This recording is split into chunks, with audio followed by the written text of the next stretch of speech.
Schefter, you told us that last night's somewhat surprising loss by the Lions may have completely changed the way this year's coaching carousel works. It's sped up the entire cycle because the teams that are looking for head coaches, the Saints, the Jets, the Bears, the Raiders, and the Jaguars, I don't think they were expecting the Commanders to win, and for Ben Johnson and Aaron Glenn, the offensive and defensive coordinators of the Detroit Lions, to be in the mix, to be able to meet with teams starting tomorrow, and they can be hired as early as this week. And these two guys are expected to get head coaching jobs. I think with Ben Johnson, you're looking at the Las Vegas Raiders, the Chicago Bears, and the Jacksonville Jaguars all square in the mix. And he's going to figure out, I think, this week where he wants to go. Aaron Glenn, square in the mix with the New Orleans Saints, the New York Jets, maybe the Jacksonville Jaguars or the Raiders. Now you start to look for hints and clues about things that are happening. The Las Vegas Raiders today are interviewing the Commanders' assistant GM, Lance Newmark, who spent the previous 26 years in Detroit working with Ben Johnson and Aaron Glenn. The Raiders could look to move on Lance Newmark, but Tom Brady also likes John Spytek, the Buccaneers' assistant GM. We'll see how that plays out. These two are the dominoes that have to fall before the other head coaches start to get hired, and I would expect that to start happening this week. So accelerate the process is Everything what we're hearing. got accelerated. In the meantime, I only see 5 logos down here. There are 6 openings right now. The Dallas Cowboys are the 6th. What are we looking at? They are in their own little category because it doesn't seem right now like they're in on the other candidates. Now, they could always call about Aaron Glenn. We'll see if they do. But to date, they've spoken with Kellen Moore. They've spoken with Robert Saleh. Leslie Frazier's coming up tomorrow. Jerry Jones and Deion Sanders spoken. Everybody's waiting to see about Jason Witten. And Anthony Lynn has a history with the organization and is running the run game in Washington that has been so effective. So the Dallas Cowboys, I think, are moving at their own pace in their own universe, doing what they do, and we wait to see where that brings them. But it feels like the other 5 teams are in on the Lions coordinators, and the Cowboys are operating in their own universe. Well, and obviously everyone is paying close attention to the Deion of it all. That's the one that stands out in all of this. He is a candidate quite unlike any of the other candidates that are available in this cycle. So should we dive into that? Alex, out of all of the candidates that we just heard involved in the Cowboys coaching search, which is the one that makes sense to you? I mean, believe it or not, I think it's Deion, to be honest. I mean, listen, being the head coach of the Dallas Cowboys is such a unique position to be in. And to hire a first-time head coach that isn't ready for that spotlight, I think is a mistake, right? I love Kellen Moore, but I don't know if he steps in right now. Jason Witten, I don't know if that's right. I mean, in some ways, obviously the history here with the Dallas Cowboys, Deion knows this culture. But I think, listen, he has such a presence as a head coach, right? I think he casts such a big shadow. In some ways, I think he protects this Dallas Cowboy locker room, right, that is so affected by this spotlight sometimes, right? They've had great regular seasons. Then when the stage gets bigger, we've seen him not perform. I think Deion, in some ways, there's brilliance to what he does, and that he takes a lot of that on and kind of lets his players, focus on football, right? Yeah, what they should be. Yeah, so that's the same along lines as Jason Witten in terms of a former player that has a relationship with the owner that can translate it down to the players. I mean, has Deion even been interviewed? Is this? He doesn't need to interview Jerry. Yeah, that's what I think Jerry's got to decide, you know what, this is the direction I want to go. And then Deion would have to decide if that's the direction he wants to go. And I think Jerry would be out front leading the charge to go get Deion. And it's not like it's a primary purpose right at the outset right here. Like, they're going to wait on that one, do their process, and at some point in time, you just wait to see if Deion can just jump right in there if Jerry decides to go that route. I'm just thinking about players, and I think Deion would be great for Micah. He'd connect, yeah. In terms of Micah, in terms of what, how you talk the talk and also walk the walk. You know what I mean? In terms of, like, Micah's said some things, and you're getting into areas where you're talking other players' contracts and top 5 lists on quarterbacks, all of this stuff, and Deion started it all in terms of, challenging teammates, talking through the media, challenging his team, his entire organization, talking trash the right way. Yep. I think Micah needs a force like Deion to help him progress. Yeah, I mean, listen, I would love for Deion to get a job here. He'd obviously have to bring in NFL assistant coaches and change up, the guys that he has in his current staff and things. But, I mean, nobody's going to sit back and look at, really? Like, what do you know? No, he's one of the greatest players in the history of our game. So they're going to have that natural respect. Watch out for Anthony Lynn. And I'm going to tell you, Anthony Lynn is a way better football coach than maybe people give him credit for. He did a really good job with the Chargers. And I think people forget that as a winning record as a head coach with the Chargers.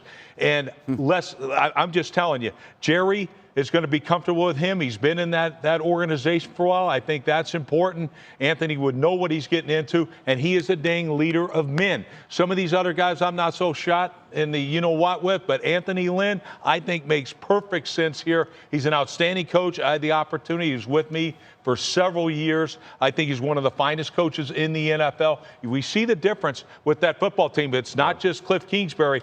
Anthony Lynn in charge of that run game, and believe me, they will play hard for Anthony Lynn. Yeah, experienced. I think the last thing on Deion is, listen, I think when you get beyond a lot of the stuff and the PR moves, Deion's an old school coach, right? Like the things that he's about. And I think he would put together a professional staff. And again, I do think he could step in and connect with these players. And we know from a business perspective, this would be must-see TV. But by the way, it would be a continuation also. We see Mike Vrabel going back to New England. We see Aaron Glenn in play in New York where he played in some of these places. And D'Amico Ryans is in Houston, another guy. So that would just be a continuous. Dan Campbell in Detroit. There seems to be a little bit of a trend of the player coach going back to a franchise. Yeah. And Deion will continue that. He'd be awesome. He'd be awesome. I think we're seeing a lot of things. It's now more important to get leadership. Like that's where it should be. That's who the head coach should be. And to me, I think we're seeing that trend also more than just a hot corner, even though Ben Johnson obviously comes to the top of that. But I think he's going to be dang Bill Walsh. So I've said it before, and I still believe it. I think he's that good. Well, we may have touched on this Deion to Dallas story a time or two on Get Up this week, so we'll see where that winds up taking us over the course of the week. By the way, Deion has a connection to tonight's game in Buffalo. Rex, this was the final touchdown of his career. It was as a Raven against the Bills. Rex, you were the coach. I was the defensive coordinator right there, and by the way, he was still one of my best players at 37 years old and 38 years old. That's how good Deion was even at that age. There he was, high-stepping in the final touchdown of his career. Now, as far as the current Bills and Ravens, they played in Week 4. That one was all Baltimore. We've shown it to you. Dan Graziano is there in Buffalo for us. Graz, obviously, weather a factor, as it always is this time of year in Orchard Park. What's the home team? What are the Bills saying about the cold that's expected tonight? Pretty much that it's Sunday, Greeny. I mean, this is the Bills. Like, they live here. I talked to Taron Johnson, their defensive back, and he said, it's been cold here for 2 months, really, so we practice in it. We know what it's about. He said when it gets up into the 20s or 30s this time of year, it's like, all right, yeah, that's good football weather. So right now it's in the low 20s. It'll be probably in the teens at kickoff. Could be snowing, but this is what the Bills like. They love having people come into their house in January and play in this weather. Now, you're talking about that first meeting when the Ravens ran all over them. What can the Bills do to make it different this time? They were missing Taron Johnson. They were missing Matt Milano. Terrell Bernard missed that game as well. Those are their two starting linebackers, and in Johnson, a defensive back that really plays a lot of linebacker for them. So having those three guys healthy for this game, they believe and hope that that will help it be different when the Ravens want to run the ball, whether it's with Derrick Henry or whether it is with Lamar Jackson. The Ravens sound unlikely to have their top wide receiver, Zay Flowers, for this game. He's been dealing with a knee injury, officially listed as doubtful, not officially ruled out yet, but it doesn't sound like he'll be good to go for this one. So the Buffalo Bills know how the Ravens are going to come at them. They're going to want to do the same thing on offense, run the ball, control the clock as much as possible. And if they can do that, keep Lamar Jackson on the sideline, they feel like that'll make it a lot easier on that defense that the Ravens tore apart back in Week 4. All right, Danny, stay warm out there. Outstanding work as always. And so we have our Saturday night dinner every night or every week in advance of our show. And of all the things I wrote down last night, the one that I underlined was this. Rex Ryan said this is a really bad matchup for Buffalo all around. Yeah, it really is. And not just, we've already talked about the rushing game, with Derrick Henry and Lamar Jackson against this Bills team. But it's their defense, too. The way they're built. This is the #1 rush defense in the National Football League. And your weapons, unfortunately, on the outside, They don't scare anybody, and they certainly don't scare this Baltimore Raven defense. And I think you're going to mix. Look, they mix in man, but they play a lot of zone and stuff. But the other thing they do, they have a great understanding of how to keep this quarterback in the pocket. And I think it's just a horrible matchup from top to bottom, both sides of the ball. It's a bad matchup. I hate to say it. You know, one thing I know, that the Bills Mafia is going to be rocking and rolling. That's going to give you a huge advantage playing at home. But the rest of the matchups, they certainly favor Baltimore. Well, Graz talked about Bernard and Milano being back, and that's imperative because of, I mean, it's, of course, Lamar Jackson and Derrick Henry, but it's also a little bit of scheme, fellas. I picked out one play to show you here at the big wall. I'm going to go to it now because this is a play I want you to notice. First of all, when we start out about the Baltimore Bullies, this Ravens run game, this is not abstract art. Okay, this is an offensive play. It's an offensive play where you got pullers going in one direction and two tight ends coming back, and you see the linebackers how you can't decipher, and this is where experience come in. Now, there you go, Jackson's on the edge, and everyone's still inside, and you've got tight ends leading on the outside, pullers going one way, tight ends going another way. We got Bateman blocking downfield, and Lamar Jackson is untouched going into the end zone. So this is more scheme right here, because Derrick Henry wasn't in on that play. That was just his hit right. That was no Derrick Henry threat or anything like that. But to be able to read as a linebacker and know your keys and have that experience, that's where Milan and Bernard will come in there. The backup linebackers in their first game got exposed, right? I mean, every single touchdown virtually was absolutely on lost. them. So yes. it'll be really big to have the starting linebackers back. And that play right there is why I think the Bills have to play a little uncharacteristic on defense. They've got to play more man, right? When those tight end pullers are coming around one way, if you're in man, the man players are coming with them. All of a sudden, you keep the numbers, right? If you play zone, they've outflanked you and he walks in. But to your point on the other side of the ball, right, this Bills offense versus the Ravens defense, and I know you don't like that matchup, but to me, I know they may not be afraid of the guys on the outside. The guy they should be afraid of is Josh Allen. And we need to see more Josh Allen. In the first game, he had one called QB designed run. One.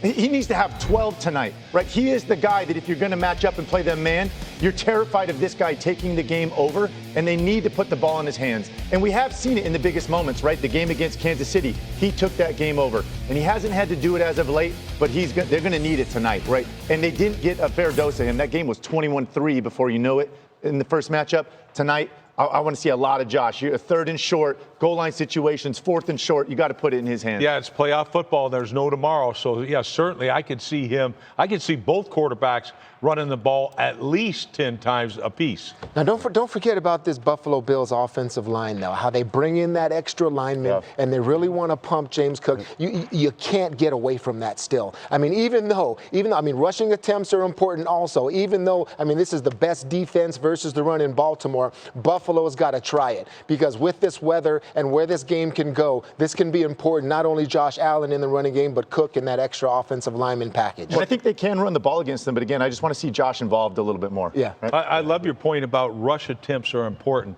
Why is it important? Because of time of possession, all those type of factors and things. So absolutely, that was something that I learned from Bill Parcells. You learned it from Bill Parcells too. It's rush attempts plus completions may dictate this game. If you want to look at one statistic, it would suggest that this is as good a quarterback matchup as we'd ever had. This is the first playoff game ever between two quarterbacks who both had at least 40 total touchdowns and fewer than 10 turnovers that season. It never happened before. So there is an element of Peyton versus Brady in this, right? A little bit of an element of modern the two day, legendary modern quarterbacks. version. Yeah, they don't play the game the same way. Let's be clear. They don't play the game the same way. But there's an element of those two guys going head to head. Xin chào tất cả các bạn. Mình lại quay lại đây. Video ngày hôm nay mình sẽ tô màu những sản phẩm này đây. Các bạn hãy xem thật kỹ nha. Đây là những sản phẩm mình chưa tô. Những sản phẩm mình tô màu xong thì chắc chắn nó sẽ rất chi là đẹp. Tại vì mình có hộp sam màu này. Đấy, sam màu này của mình. Nó giúp mình tô màu rất chi là đẹp luôn. Và bây giờ các bạn cùng theo dõi mình tô màu những sản phẩm nha. Hẹn gặp lại các bạn. Mình sẽ tiếp tục tô màu nha các bạn.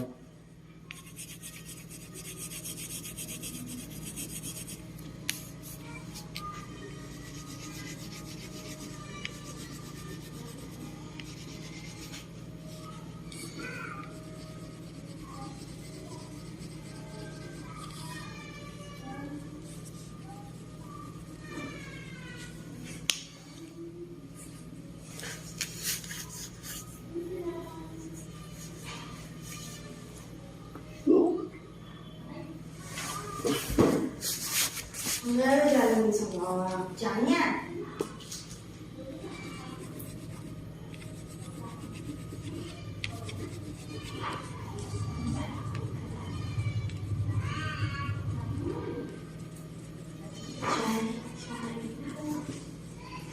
Khi tương lai mơ hồ đầy ô trắng còn lại để vì thành công.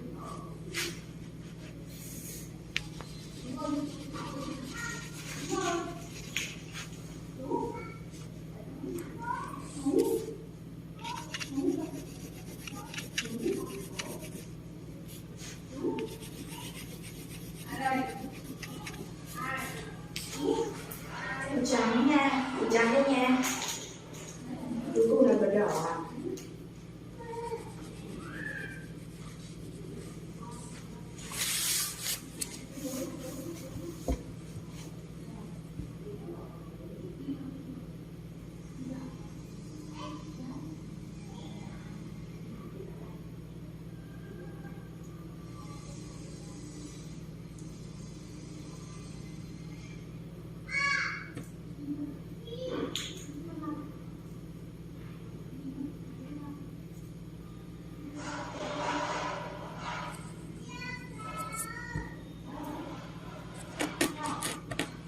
Đây, màu của mình đây.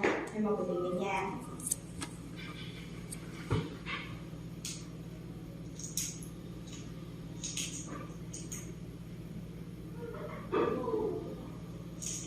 Em thử bông hoa nhá.